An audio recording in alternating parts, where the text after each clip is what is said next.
This is going to be an extremely busy month.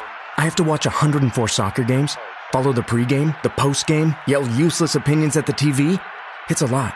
So I knew that when it comes to screening for colon cancer, the choice was clear. The Cologuard Plus test. It can be used at home and can only take 15 minutes, so I can do it during halftime and not miss any action. If you are 45 or older and at average risk, ask your healthcare provider about screening for colon cancer with the Cologuard test. You can also request a prescription at Cologuard.com.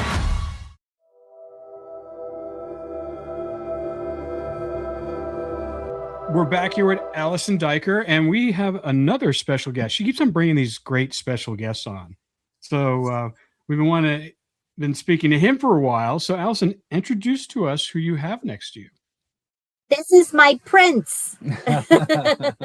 This is my favorite story. This is my husband, Hans. Hello. Nice to meet you, Hans. Nice to see you again, Nice Hans. to meet you guys. It's always nice to meet the man behind the woman there. Oh, Right. So, all right. So this is kind of like a double date podcast right now. Awesome. That's kind of how we met. Was on a blind date. Yes. It was a blind double date. I had at the time tickets to the Indians game when they were the Indians. Now they're the Guardians. And I got club seats and the whole 9 yards. And I asked all my buddies and friends if they had if they wanted to go, and nobody could. And our friends, mutual friends that she used to sell Mary Kay with, was like, "Hey, I've got somebody. Are you interested in a blind date?" And I'm like, "I don't care. That's fine." And so they hooked it up. And so we went to the Indians game. And when they asked me, I was like, "Girls gotta eat." Yep. Never the shy Alison. Never. Nope. And it was funny because the game actually got rained out, and I'll never forget watching her cross East East 9th, I think it was. And there's puddles all over the ground, right? And she had these little Skechers shoes, and they looked to me, because They're like Mary Jane's with like the crossover. No, they look like ballerina slippers. And I'm like, "What the heck are you wearing ballerina slippers when it's raining?" And I had just met him, so I'm like, "Oh, okay, it's on." Yeah. So it was from that point on. It was just, poking and having fun and a good time. I said, so that you could practice your chivalry and carry me across the puddle. And I jumped on his back. Yep. And so I then trudged through a puddle to get her to the other side. And then my shoes were dry. Aw, that's cute. That's a great story. I had no idea my blind date line was going to really kind of mushroom into the intro of how you guys met. That's amazing. Down the rabbit hole. That's fantastic. So how long you guys been married? Long. I'm just kidding. That was the wrong answer. 16 years. 16, yeah. That's amazing. So, all right. So Hans, when did she drop the bomb on you about her past? When did that happen in the relationship? It took some time. And I think the point that it really came home was the night that we were going over to my parents' house for Thanksgiving. Say that. And she was all, I don't want to say bent out of shape or whatever, but she was nervous about meeting my family and my brothers and all of this other stuff. And I'm like, "Well, we don't have to go." And he was dropping the L bomb. Yeah. And I wasn't ready. Right. And not that I didn't feel it. I was afraid to say it. Sure. And that, of course, was upsetting him, because he'd say it and I'd be like, "Oh, thank you." Right. And so then it just kind of morphed into a situation where I'm like, "All right, well, if you don't love me, then I think we're done." So we had just pulled up to my parents' house, and we're getting ready to get out of the car when this whole transaction took place. And I'm like, "All right, well, fine, forget it." Turned the car back on and started to drive off. And she's like, "Where are you going?" And I said, "I'm taking you home." Before that, though, he said, like, "What is your deal? Like, do you want to be in a relationship or not?" Yeah. Like, here I'm expressing my love for you and you're saying thank you. Right. And I was like, you don't understand. Like I've been in difficult relationships. I had just like, not even 5 months maybe before that day, broken up with like a 7-year relationship. And I was like, I was hurt, and I just don't know that I want to open myself up to that kind of pain. And he's like, okay, well then I'm taking you home. Yeah. So I turned the car back on and got back up on the highway, and her house was 40 minutes away from my parents' house. And she started to beg and I was not begging. Yeah, you were. And then she finally said, I love you as well. I wasn't begging. And so then I got off the highway and we went back to my mom and dad's house, and my parents were like, what took you so long? And I'm like, well, it's a long story. So then, we went and had a good time. She had a good time that night. But meeting it's my important brothers. to say, like, it was then that I kind of cracked, so to speak. Right. Like and I was like, you just don't understand. Like I've been through so much, and I was in a bad relationship, and I'm just trying to protect myself, sanity, my mental health. And, like, it was kind of like a breakdown moment. And he's like, I just want to love you. But I don't want to continue in this relationship if you don't love me back. Right. And then I was like, I do love you. So then after that, like, we went back, I took her back to her house that night. And then she kind of talked about a little bit about her past. I mean, I knew that there was some issues, but I didn't know all of them, all of the issues. And then she started, like, each day that we would get together, she would open up a little bit more and tell me a little bit more about her past, and tell me more about her mom and how she thought that her dad was the one that did what he did, but nobody can prove anything. And then she got into more details about the case itself. I'd have to test him to see how he responded, right? Because I didn't want to like overwhelm him, because it's a lot. Right. Yeah. Right. Well, let me ask you a question. When you first heard about, when she gave you like the first description of what happened to her mom and the fact that she believed that her father had a hand in it, what was your reaction to that? I was intrigued. Honestly, I was intrigued. Like, how in the world can this person, this awesome person, deal with the stuff that she dealt with, right? And so I would just ask more probing questions and just try to figure out exactly what was going on. And it didn't scare me. It made me love her even more, I guess. Like, being that she was so resilient in who she was and what she's been through and how she's gone through the different things that she went through was just like awe-inspiring. Like, it made me want to be around her more. And likewise, every time I gave him a little nugget of information, I was like, yikes, how's he going to respond? Right. And he always responded well. So I'm like, all right, I'll tell you a little more. Right. And see how that goes. And I think that just my nature, my personality, and the way that I internalize things and the way that I deal with stuff is pretty even keeled. I'm pretty laid back. I don't get upset about things. I like to know what's going on. And so I would ask her questions and just try to get more details about, why she thought her dad did it and why people didn't like him, and all of these different things. So it just made me intrigued. He has incredible empathy, like, through all of this, just very empathetic. Like I expected to, for him to like have some sort of yikes reaction, and there was never any of that. And like he said, with intrigued, he was like, tell me more, like in a loving way, tell me more. And I, then I felt safe enough to share a little more. Must have been so hard though, Allison. I mean, because you went through so much at such a young age, and to be able to be vulnerable and express that to someone would be so hard. It would be so hard. I mean, it's. I don't think he understood how hard. That's what I was about to say. Like, thank God you found someone who was able to absorb it, understand it, and have empathy for you, and want to know more so he could understand. I mean, I think that's the key right there, because we talk to so many people in your position who have had these horrible, horrific things happen to them. And a lot of them don't have a support group. You know, they don't have that support, that person who's their support.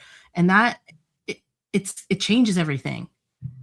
Now, in the timeline, you guys have been together 16 years now. Yep. And so at that point, when you first met, where were you in your continuum of your like investigation about your dad? Yeah, your pursuit. I really was not active at the time. Like, Right. I would have bouts of like, okay, I'm going to ask questions, I'm going to do something, and then I'm not. And I think like a few years prior to that, they had, they meaning the state police had come to Cleveland to my home and said, we want to take a blood sample and a hair sample to file it in the NamUs database and you know, put it on record and all those things. They did the same a few years before. I was. Were you? Yeah, we were Oh, I thought we it were was living before together. Yeah, no. Because I remember the state trooper coming to the house. Okay, well, Yeah. that's where I was. So they had taken my blood and we're going to file it. So it was kind of, the case goes like up and down, up and down, up and down my whole life, like a little bit of attention, we're going to do something, and then nothing. So I kind of was in a space where, you know, I'm in this new exciting relationship and I'm a teacher and, you know, doing a lot of things. I was also a director in Mary Kay. I had earned a free car. And so I was really busy trying to keep all those plates going. So I did the blood. That's not easy to do. For people that don't know what Mary Kay is, to get a new car from Mary Kay is a big deal. Was it? That's some serious makeup selling right there, Allison. Yes. And it was pink? It was not pink because I was you were a junior level. Yeah, I was not the highest level. It was a gray Pontiac Vibe. Yes. But it was free and it was new.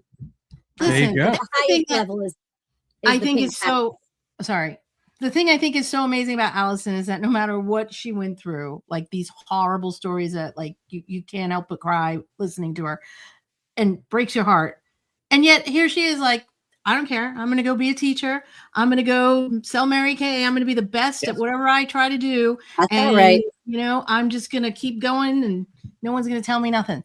I just think that's why you're such an inspiration. And it's so amazing as a human being, what you've been through. And like you said, Hans, the resilience that this woman has, it's amazing. So 100%, yes. I mean, okay, so walking into this relationship, here's this story you can't even wrap your mind around because no one could really believe that anything like this could really happen in real life, but it does all the time. So when she started to really take this on as her own, were you worried, Hans, for her? No, because I know her tenacity. I know he knows that he could express his dislike, but I do it anyway. Right. So. And no, I wasn't worried. I wasn't upset. I just knew that whatever she puts her mind to, she's going to accomplish. And sure, there's going to be some struggles, and there were some struggles, right? But the cool thing was that I was there, and I'm not trying to toot my own horn, but I was there to be that sounding board. So when something didn't go right, when somebody made her angry, or the police just weren't doing their job or whatever, I was that sounding board, something that I don't think she necessarily had while she was growing up, or, you know, when she was in college or anything else. I mean, she had her girlfriends and stuff, but I think that was a different situation. Right. That was a totally different situation. And whenever there was something that was just upsetting her, she would come to me and she would talk to me about it. And then I would be, I didn't necessarily say anything, but I was there to listen. Mm-hmm. And then if there was something to say, I would pipe in and say, hey, you know what? I think you need to slow your roll. I think you need to slow down.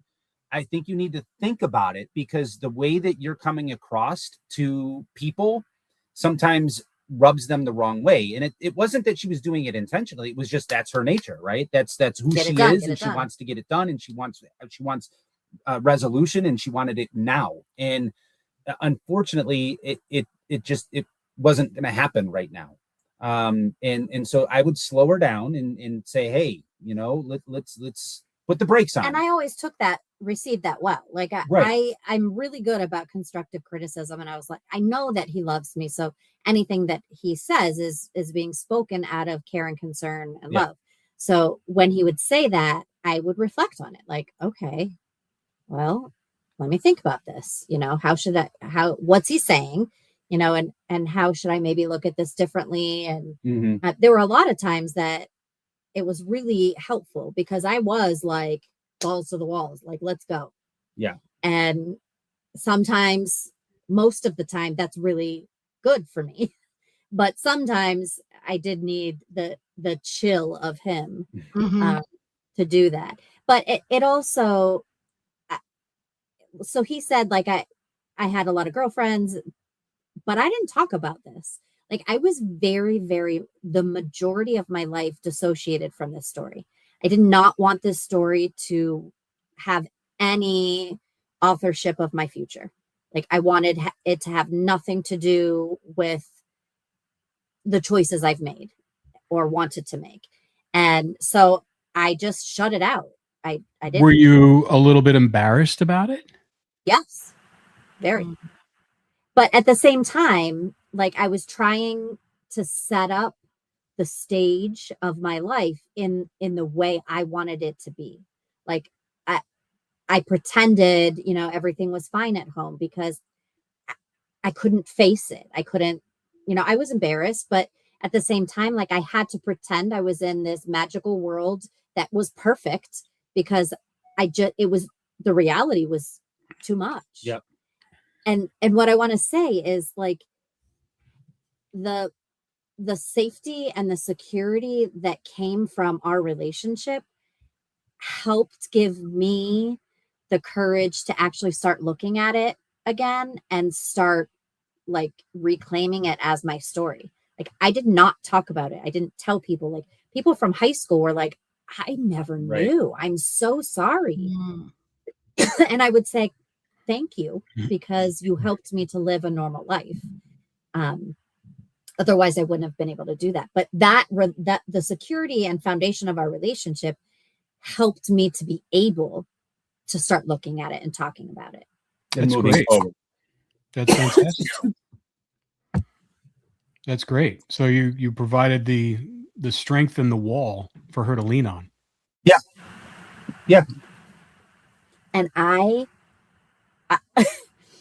there were many nights, like, when things were bad, when things were bad with the case or a lot of things were going on, like, my PTSD, like, I could shut the door and dissociate from the story in my, awakened time. But at night, I couldn't. And the number of times I would kick him, hit him, and he'd have to wake me and be like, Alison.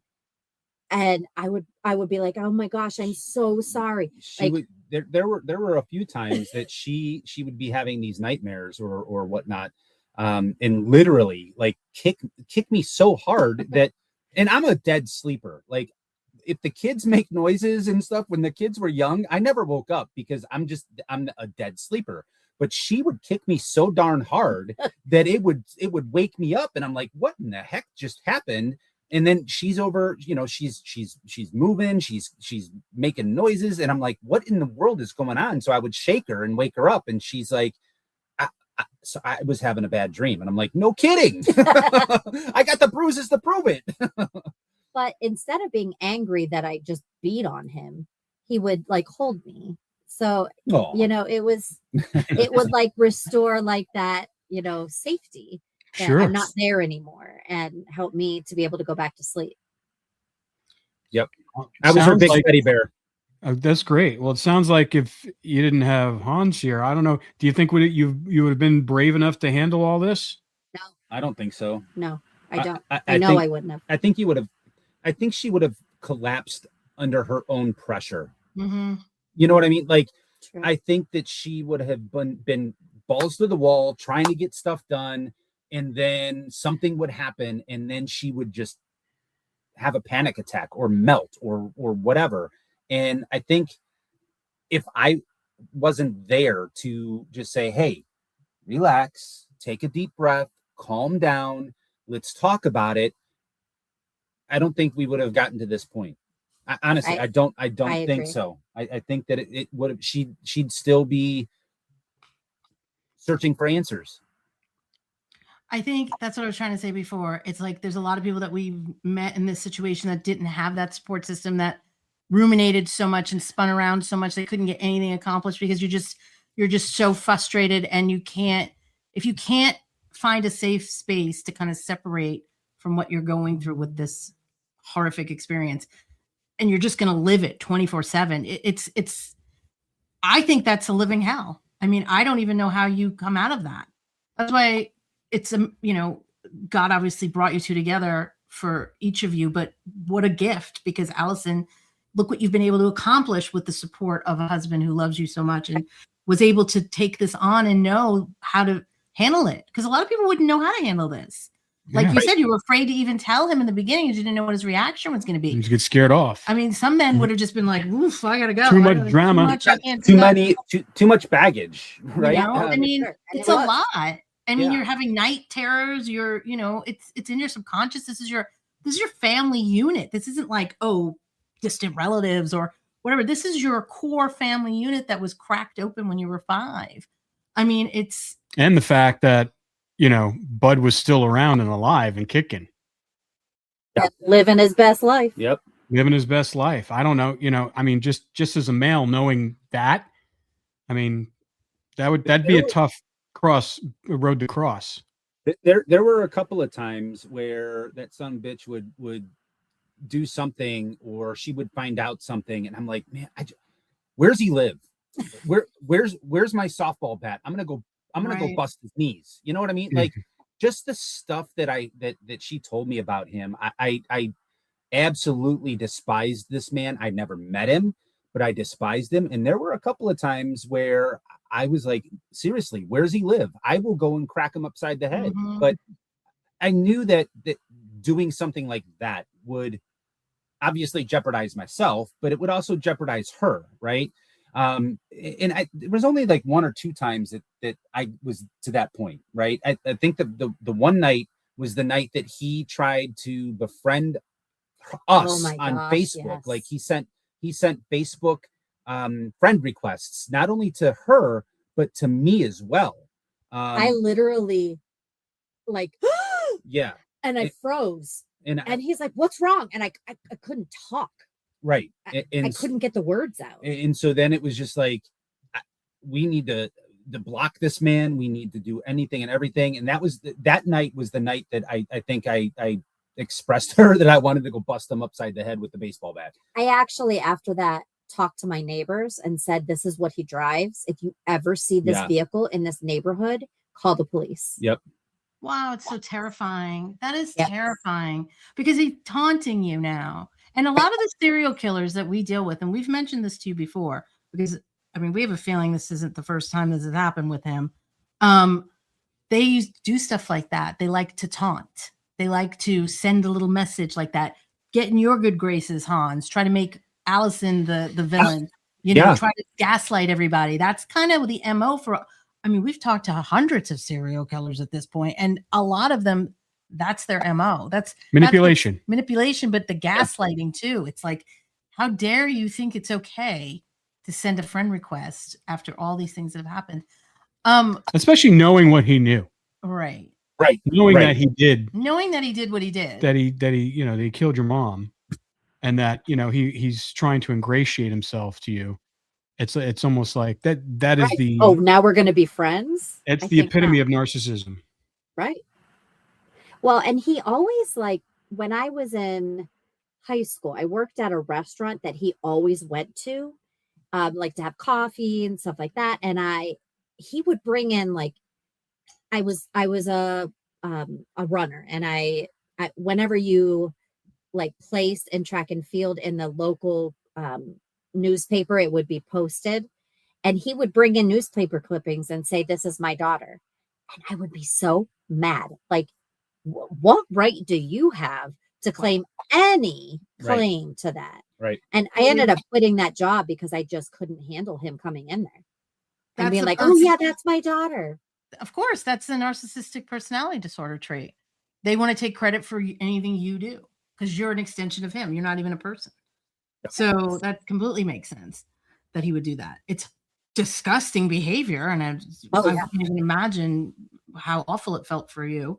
But I mean, most teenagers are mortified when their parents come to see them at work anyway, let alone the fact that let alone the fact that they're coming there and you know that he probably had a hand at killing your mother. Well, not only that, but she's not even living with him at the time. She's living with a completely different family. He left her at a police station. I mean, the horrific things this man did, the audacity of him to come in there and trying to take credit for what your accomplishments are, is just, those are the things, Hans, I want to ask you about, because when you started hearing some of those things were what he used to do to both your wife and Aaron, and how they had to deal with that. I mean, from my standpoint and Cindy's standpoint, I mean, no one's family is perfect, but being just the way that she was treated and Aaron was treated when they were just little kids, I mean, that alone had probably had you fuming. Yeah, it did. And I think that being that I'm pretty even keeled and just laid back about things, I just let that, resonate within. And it was just that one night was the night that I, like, for the first time, I think the first and only time, that I really snapped and said, I'm gonna go kill this guy, right? But it was just, I knew that she needed somebody to be strong for her, and I kind of fit that mold. Like I wanted to be there for her and just and let her know that no matter what this jerk did, I was going to be there for her and let her know that I'm here for her. If she needs something, if she needs a shoulder to cry on, if she wants to beat me up in our sleep, whatever, And I did. then I was the person for her, right? And so I think her just knowing that helped her. I think it helped her heal. I think it helped her understand his demonic behavior, and just gave her a peace of mind, because she never had that, right? And so I wanted to make sure that I was that person that provided that for her. Yeah. So I just on real quick before I forget this, Hans, so have you ever met Bud? No.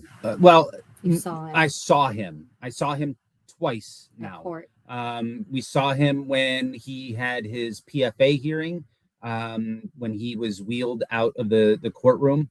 That was the first time. And then the second time was the last court hearing that he was at. But I had never met him prior to that. So he knew who you were, though.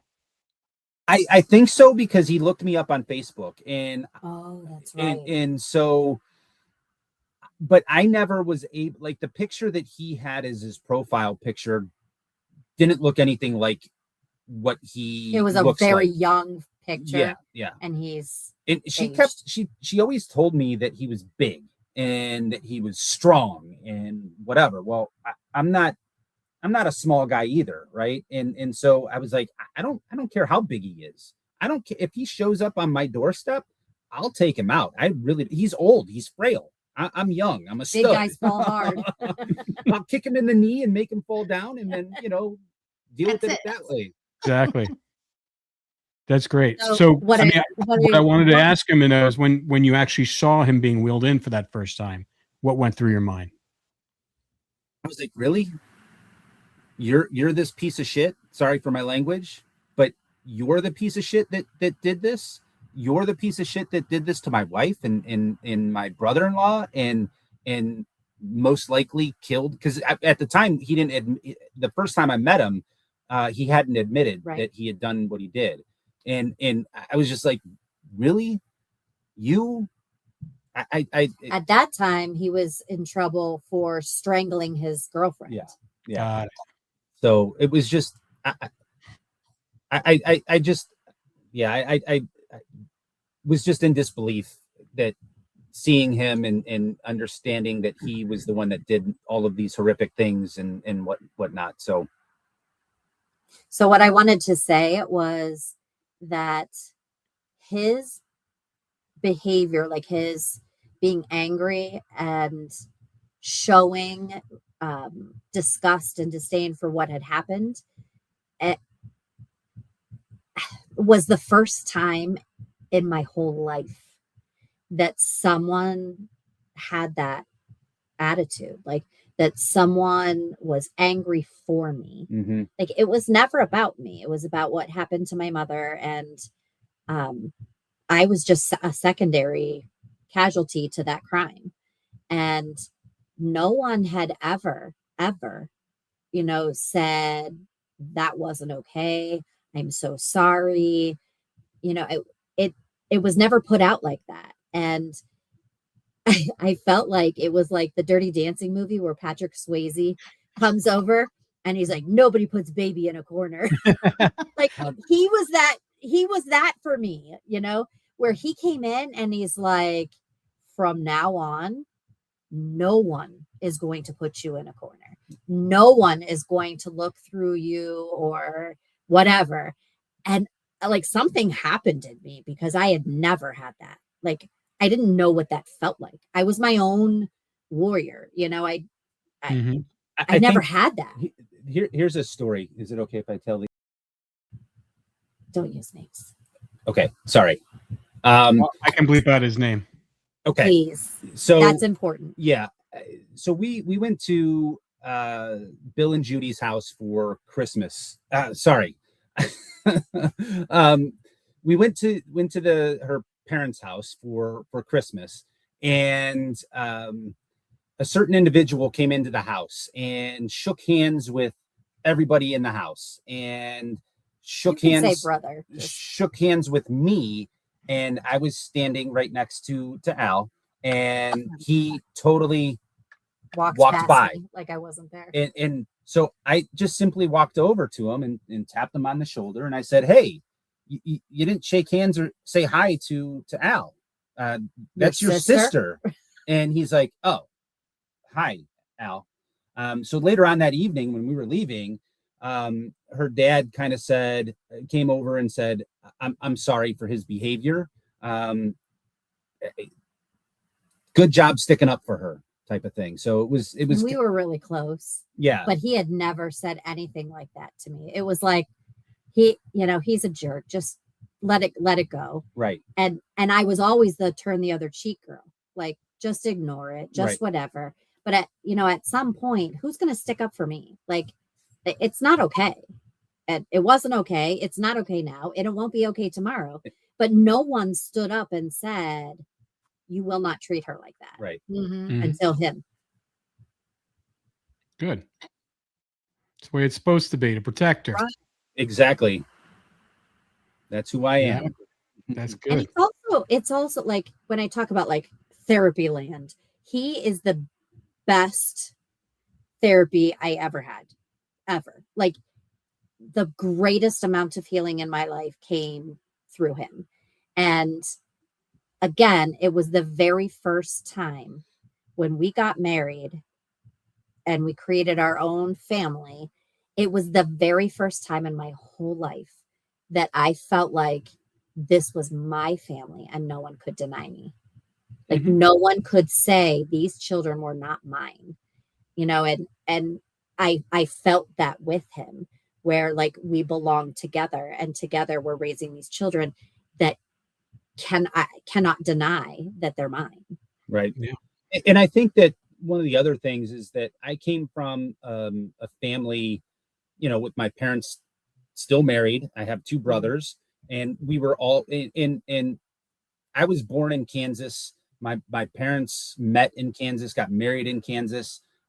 We moved to Ohio when I was a year and a half, 2 years old. So all of like our family was in Kansas, Illinois, Nebraska, whatever. So it was just the five of us. And so we were a close family, and we did a lot of things together. And I wanted to incorporate my upbringing into our relationship. And that was something no upbringing. Right. And that was something that she never had or never experienced. Right. So I wanted her to know that yeah, things could get tough. Things are tough at times, but but I'm here for you, and am willing to sacrifice whatever for our relationship and for us, right? And I wanted her to see that just because she had a crappy childhood and upbringing, that we can make a positive family and raise our kids the right way. Yeah. Well, I mean, you created that continuity that she never had. Yeah, exactly. Right? Even with our own kids. So, when the teenagers start like testing the waters. So my son was getting real lippy with me and disrespectful one day. And he's not usually like that, but he was that day. And Hans like got in his face and he said, "You will not talk to my wife that way." And I was like, oh. Yep. Like I was proud. He's still my child, but I was really proud and grateful for the example that he set to my son, that you don't treat people like that. You don't treat women like that, and you will not treat my wife like that. Your mother. Yeah. Yes. Yeah. Yeah. I know. When I was growing up, I couldn't, like, if my dad called me calling my mom she or her, he goes, "What did you just say?" Right. He goes, "She's not a she or a her. She's your mother." Yep. I never want to hear her call her that again. I was like, okay. Yep. Yeah. So, all right. So you've been down this road with her, Hans, for a very long time, 16 years. And I'm sure the peaks and valley have been crazy in this case. So let's talk a little bit about when things started to get real and the fact that it was closing in on the fact that Bud was the primary suspect. And even though everybody believed it, now it was becoming real. And now she's hiring a private investigator, and, and the cops are talking more and things are escalating. What's going through your mind? Man, that's a good question. I think I just wanted to be there for her, right? And just continue to show her the support, and show her that I'm willing to go the extra mile to help her, right? One of the stories that we had is when we went with the cadaver dogs to this field and we're looking for things, and sure, she could have gone by herself. I could have sent her by herself, but that wasn't okay with me, right? I wanted to be there for her, just in case we found Lonnie's body, and demonstrating to her that, your story is crazy, right? But I want you to know that I'm here, and I'll do whatever I can to help you. So it was a crazy time when everything started to really move forward and stuff. And again, I was always that sounding board. So there were some peaks and valleys. There were some detectives that just would promise something and not do something, and or lie about it or lie about it. And then she would find out and she would go nuts and she'd be yelling and screaming and blah, blah, blah. And all these other things. Oh yeah, you would. Like, because I'm telling you what's going on. Like, I can't believe she did this. And so I would just be here to be, say, all right, well, let's slow down. Let's take a step backwards and let's look at this from a different angle and just kind of approach it that way. And I think that kind of helped her slow down a little bit with the investigation and slow down with getting some answers, because there were many of times where she would kind of, I don't want to say offend the police, but she would rattle their feathers quite a bit. Good. I call them out on things that they weren't used to being called out on. And so then I would, and rightfully so, they needed. You have to tell them about Walton when we went to the police department. Yeah. To ask questions. And so he thought I was going to get arrested, and I didn't care. Yeah, she went off on, and this guy was a jerk. He was a jerk, and he was a pint-sized jerk. So he had that little big man complex, right? Mhm. And he's law enforcement, and he was just laying down the law, and he was talking Right. real stern and saying, well, this is the matter of facts, and blah, and she, And I'm the victim. she Like, went why? off on this guy, and I'm like, whoa, stop. And I'm like He's grabbing under the table, I'm like grabbing her my arm leg. and saying, will you shut up? You're gonna get yourself arrested. She's like, I don't care. He's being mean. And I'm like, I know, but you need to I'm gonna go back to Cleveland, and you're gonna be sitting here, and I don't have the money for bail right now, so you need to slow down. And she's just like, nah. It was just that was a that was a pretty intense 20, 30 minutes. And she kept asking to see the files, and he kept saying no, and she's like, why not? And we were that meeting was supposed to happen. So when I went, I was told that they were going to set it up by like the supervisor, who just so happened to be on vacation during that week. So this other guy comes in, and then he's like, we don't do that. Yeah. Like that, that's not happening. She was fit like, to be wait, tied with what? that one. That day was pretty crazy. and again, I was that person to calm her down and say, you need to stop. You need to slow down, because you're going to get yourself arrested, and the kids are going to be motherless, man. Come on. What are you doing? I like leaned into the table, and I just was fuming mad. Yeah. And I'm like, you lack empathy. I was like, you need to learn how to talk to families. You're rude, and I don't like you. Yep. Yeah, that was pretty crazy. That's what happens. I mean, you have to be your own advocate. That's the problem. That's why, we're doing these things. You spent all this time being your own advocate because there was no one doing anything. And no one's going to. And no one's going to do anything. You're the only ones that have to do it. It's just kind of how it goes. So thank God she had you there, Hans. So she didn't. But I mean, I could see why you would get so mad. I would be the same way. I would be like, I want to see my mother's smile. Because I think my spiciness is important for moving things forward. But sometimes it's too much, and he comes in then and he's like, all right, let's think about this for a minute. Yeah. But if I don't say, no problem, don't answer my questions, don't whatever, I'm just going to go to the media and let them know what's happening right now. Yeah. I'm going to post it all over Facebook and let everyone know how this meeting turned out. Yeah. Like I had to do those things, or nothing would have happened. We would not be sitting here today talking about this case in this way had I not basically forced them to do their job. There were a couple of times where she would tell me that she was doing this stuff, and I would just be like, oh no, like really, Al, we didn't talk about this step. What are you doing? But then it worked out, right? So I've never lost faith in her. I've never said that you can't do anything, but I was a couple of times when she said that she sent stuff to the governor, and whomever else, and I'm like, ooh, hon, we should have maybe talked about that one first, because you're going to start ruffling feathers, and they're just going to turn a blind eye and not want to help you anymore. But she's like, no, the more pressure I put on them, the more I'll get from them. And I'm like, okay, I get you, but maybe we should tone it down a little. And she's like, nope, I'm going full steam ahead. And I'm like, okay. And thankfully she did, because we're now here at this point. So yeah, that's amazing. And she did exactly what you need to do.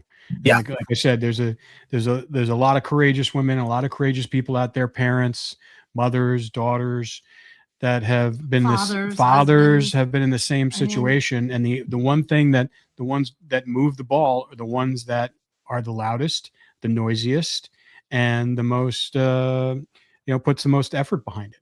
So you did exactly what you needed to do. Yep. The squeaky wheel gets the grease. Yep. Yeah.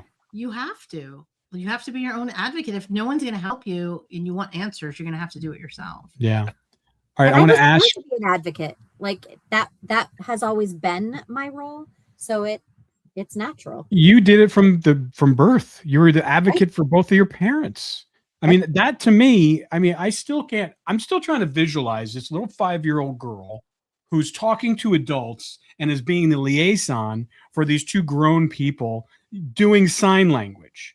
I just can't get that image out of my brain. I mean, Yeah. I'm just thinking, like, what does that look like? You know, where I think the same thing too. Like, how in the world did she survive this? Like, and deal with having to be the interpreter for her parents, and it was just I give her kudos all the time about that. Oh, Like, Well, It's and that's incredible. not the hard part. It's everything that went with it. well, yeah, But that's pretty hard. But all right, so Hans, what I want to ask you about is the day that you guys found out through the I don't know who called you first, the PI or the state police, that he confessed not once but twice. yeah. So let me start that, because the day that we found out, I got a text message from a deaf person telling me, is it true? Or asking me, is it true? And I'm like, what is what true? And they're like, was he arrested? And I said, well, that's news to me, but I would love for that to be true, but Right. I have not heard that. And then I got another text from a deaf person asking me the same thing. And I'm like, what is going on? Because they were two people that are credible people that don't just spread rumors. Yeah. And they're in the know of the deaf community. Got So, it. and they know a lot of people. So I thought, if these two people are messaging me, they're not just gossip people, something's up. yeah, So I had texted the private investigator, and I'm like, what is going on? Because, I get these two texts, blah, blah, blah. And he said, I can't talk right now. I'll be in touch soon. And I knew something's up, because he would never do that. Like it's just not his style to be like that. yeah. Mm-hmm. So that night, so I knew about those texts from the deaf people about, is it true and whatever. But my daughter had soccer practice. And so and it was the day before Thanksgiving. And I was packing Right. to go out of town for my other daughter's Irish dance competition. Right. So I said, well, I'll take the youngest to soccer. So I'm doing the soccer thing. She sends me a message saying, hey, can you get a Kentucky Fried Chicken for dinner? And I'm like, sure, I can do that. So I'm in the line for KFC. I just paid. I'm waiting for the food. And I get a message from Al saying, where are you? And I'm like, I'm at KFC. And she's like, I need you home right now. And I'm like, I just paid for the food. I'm waiting for it I'm waiting for it. I don't care. Get she's here. like, get here now. And I'm like, well, crap. Like, something must have hit the fan at the house or whatever. And I'm thinking maybe a toilet backed up, or I don't know. I was just like dumbfounded. I'm like, all right, I'll be there soon. And the KFC is just right around the corner from our house. So that's where I was. So I waited a few more minutes and our food comes out. So I come home, and she is in our den, and she's standing in the middle of the den with the TV on, and she's just staring at the TV, not watching the TV, but staring at the TV. You know how that like frozen. Yeah. So I'm like, that's weird. So I take the food into the kitchen, set it down on the counter, and I come back in and I look at her and I said, are you okay? And she looks at me, she gives me a hug, and she says, he confessed. And I'm like, what? And she goes, he confessed. And I just yelled and said, yes. And the kids, they had no idea what was going on. So they come running into the den and they're like, what's going on? And so we told the kids to sit down. Al sat down on the couch, and we kind of, I was like, you sit right here and you sit on my lap. yeah. And so we told the kids about what happened. I'm standing. So she's sitting on the couch with the kids, and I'm standing in the middle of the den, and we're she's talking to the kids and she's telling the kids what happened, and or that Bud had confessed. And I'm thinking I have to like protect them and like ease them into this. Did they know anything about the reality. story? Did they know Yeah. that anything about the story prior? Yes. So we try to keep it low key because we don't want to upset the kids, but kids are resilient just like she is, And they know the story, so they've picked up on stuff. They've heard stuff. In fact, the day that we went to the field with the cadaver dogs, our son was upset because he wanted to come and help. Yeah. And we were like, buddy, you're too young. We don't, no, you He can't was come. 10 and I was Yeah. like, no. Yeah. And so anyway, that night when she told me that he had confessed and we're talking to the kids, each one of the kids had this look on their face, right? My son started to cry, my daughters started to cry, and they put their arms around her and just, they didn't say anything. They didn't have to say anything. But it was just that moment that crescendo moment. We all, like, I think we all took a deep breath together and knew that all of Al's hard work, her persistence, her resilience, whatever adjective you want to use, was finally here and finally done. And it was a pretty cool moment. And then my youngest started jumping up and down, screaming woohoo. Yeah. And I'm like, okay. Yeah. So they didn't hear, they just heard me yell. They didn't hear what I said. But it was unusual. Like, right. He doesn't yell like that. So it caught everyone off guard. Right. And my mom has some health issues. And so my kids, they actually thought that something was wrong with grandma at first. And so then when we told them, they're like, oh, we thought dad was upset because of grandma. And we're like, no. This is what happened. So that's amazing. What a moment. Yeah. Right. To be able to share with your entire family. I know. And it's like, you can't even wrap your brain around this. Like, this is what you wanted. You wanted him to confess. You wanted him to admit it. But then when he does, it's like, my dad did this to my mother. I can't even imagine how that just rips your heart in half. I just can't even imagine what that must have felt like for you, because it's bittersweet. It's like, yeah, you get the answer that you knew, but look at this situation. This is just, no one should have to go through something. You're telling your kids your grandfather killed their grandmother. Oh my God. Yeah. It's such a crazy thing. Part of my concern for them and shielding them, earlier on, was I never wanted them to fear him, like that he would come after them too, or, be nervous in any way about being connected to that. Just like when I was younger, like I didn't want anyone to know the story because I didn't want them to fear me, right? That I would be like him, or to fear being friends with me because that's my father, right? Yeah, of course. I mean, that would be so scary. That's an interesting thing that you brought up there, is that, and I think some people have that, thinking that is his DNA in me, and am I going to turn out like that? Like when you're young, I mean, as you get older and you create your own life and you're doing all this stuff, and you realize there's no way I'm going to be like that. But when you're a kid, you don't know that. And you're like probably thinking, I mean, a lot of people, we've spoken to a lot of people, siblings or children of serial killers. And that's one of the things some of them don't even have kids because they're afraid they're going to pass it on. Some of them have gotten their brain mapped so they could see if they have the genetic composition exactly that matches the serial killer. I mean, it's a thing. I mean, we did a whole series on DNA and serial killer DNA and how it's passed through and what happens. But I think in this instance, I know I am nothing like exactly. That. That's not a gut thing. Yeah, I'm so nothing like you're that. So your mother. Very. Yep. Yes. Yep.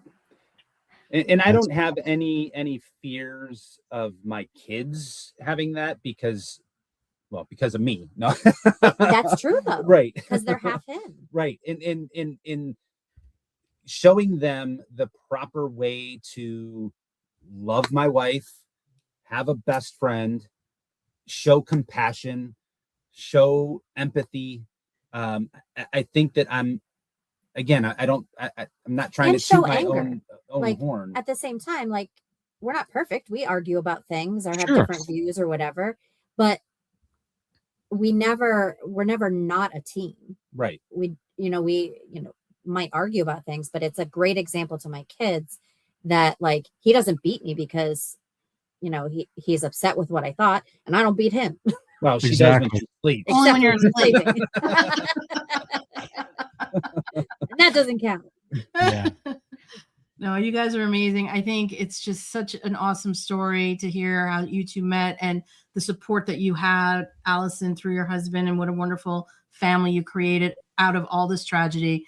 Your mother would be so proud. Yeah. So I just think it's I mean, it's an amazing story. we've met so many amazing women like yourself. I mean, there's another woman named Paula Fielder in Oklahoma who I'll meet her one day. yeah, you need to meet her. And there's a couple others out there that are just like her and like you. And I mean, it's not easy. And I don't think anybody knows how they would react in this situation, but you guys could absolutely teach a class on it based upon it. Want to. Yeah. Yep. Yeah. What a great inspiration for people you two are. I mean, honestly, because a lot of men, Hans, wouldn't have been able to handle all that and would have just not been there. I Right. mean, it's a big testament to how much you love Sure. your wife, and that's the way it's supposed to be. It's a wonderful ending to this tragedy. Yeah. And now you're just waiting for the other shoe to drop. Right. Put this thing to bed for good. And I think we have a good ending to this as well. I agree. We are actually doing we're speaking at a conference called Advocacy Con in Great. September in New Mexico. And the title of the talk is "I'm Not Okay, and That's Okay." Mhm. And then it's like the subtitle is like dealing with violent crime or something like Sure. that. Well, you're already doing it. You're already on your path. Yeah. You're already on your Exactly. path. Been on your path for a long time, but now it's finally going to come to an end here. Thank God. Anyway, well, thank you so much, Hans. It was so wonderful to have you Hans, on. This is Can't wait to meet you in person. wonderful. Yeah. I can't wait either. It'll be great- fun. Bird's eye view into Alison's life. My hero. It's been quite the adventure, right? And I wouldn't want to share my life with anybody other than her. And I think she feels the same way, simply because of how even we are. Like she is We're very yin and yang. right. For sure. Yin and yang, yeah. She's very much the go getter, do this, do that. And I'm the one that is kind of like, let's take a chill pill or whatever. And Sounds familiar. and we and I think that works really well for us. And vice versa. Like sometimes he needs a kick in the butt. Like, Right. no, Right. Sometimes you Fight for that. need a fight little for yourself. push. Poke. Yes. Go. yeah. It So- goes both ways. That's Yes. right. That's awesome. All right, guys. Thank you so much. Thanks, Hans, for your time. Thank you. You guys have a great evening. You Yep. too.